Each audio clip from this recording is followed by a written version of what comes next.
o Edgar Morin coloca que a educação precisa tornar evidente algumas questões, alguns pontos para que esse conhecimento tenha pertinência para a pessoa. Então, quais são esses pontos? Primeiro, o contexto. Segundo, o global. Terceiro, a multidimensionalidade, tá? O multidimensional. E o quarto, o complexo. Então, primeiro, o contexto.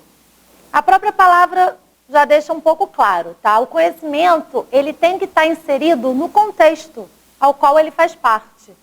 Nada é solto. Então, por exemplo, a palavra, para ter sentido, ela precisa estar num contexto. Porque a palavra solta, se eu simplesmente falar amor, eu não estou deixando claro o que eu estou querendo dizer com a palavra amor. Por exemplo, num texto religioso, a palavra amor tem um sentido né, religioso, do amor divino. Agora, se for um texto falando de amor entre homem e mulher, amor entre pessoas, uma coisa mais profunda, ela já passa a ter um outro sentido. Então, a palavra é um exemplo de que ela precisa estar inserida num contexto, como todo conhecimento. Depois é o global, tá? Que o global ele está acima do contexto, ele é mais do que o simples contexto, tá? É o conjunto das diversas partes ligadas àquele conhecimento. Então, a sociedade é o global. Então, a palavra ela está inserida no texto, que vem a ser o contexto. E a sociedade da qual aquele texto, por exemplo, deriva, é o quê? É um texto indiano? É um texto escrito por índios? Ou é um texto escrito no Rio de Janeiro mesmo? Isso faz diferença, tá? Em que realidade? Qual é o global daquele texto? Da onde ele vem? Da onde é esse autor? Quais são os precedentes desse autor? Sobre o que ele fala? Isso tudo vai também fazer parte. E isso precisa ser passado para que aquele conhecimento tenha uma pertinência. O complexo são elementos diferentes que são inseparáveis e que fazem parte daquele todo. Então, tentando deixar um pouco na prática, o complexo por exemplo, o ser humano é um ser complexo. É um ser complexo, então ele tem várias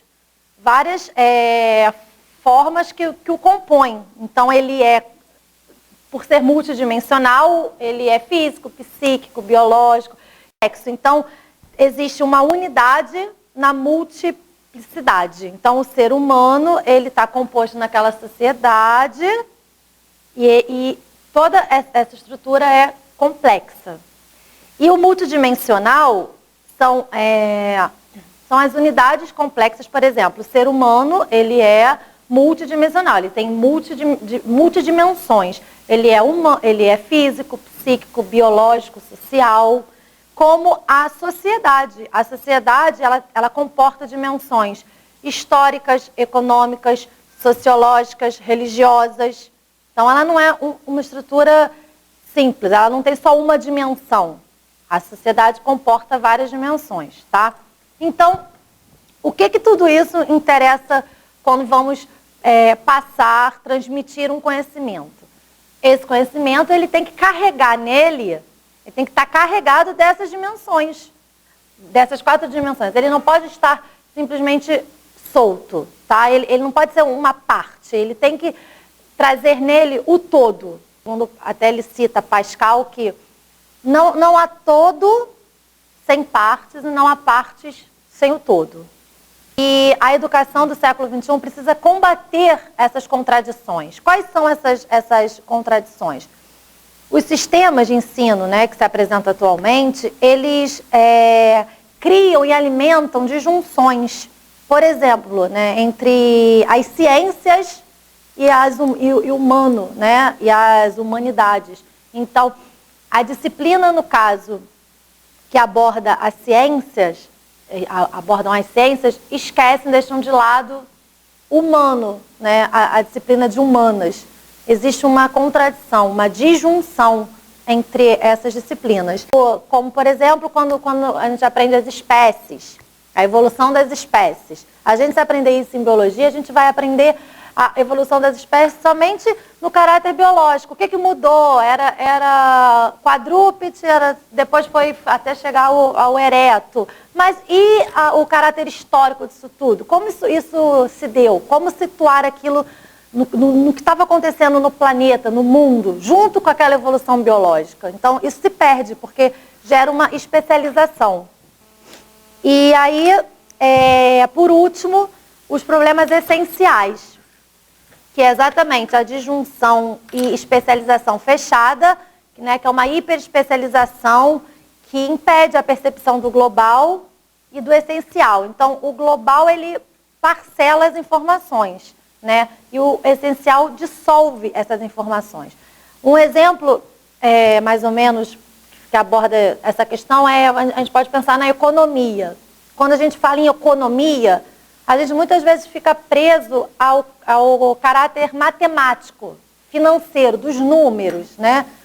Se perguntar economia, o que você aprende em economia? Matemática, aprendo matemática. E, na verdade, a economia tem um caráter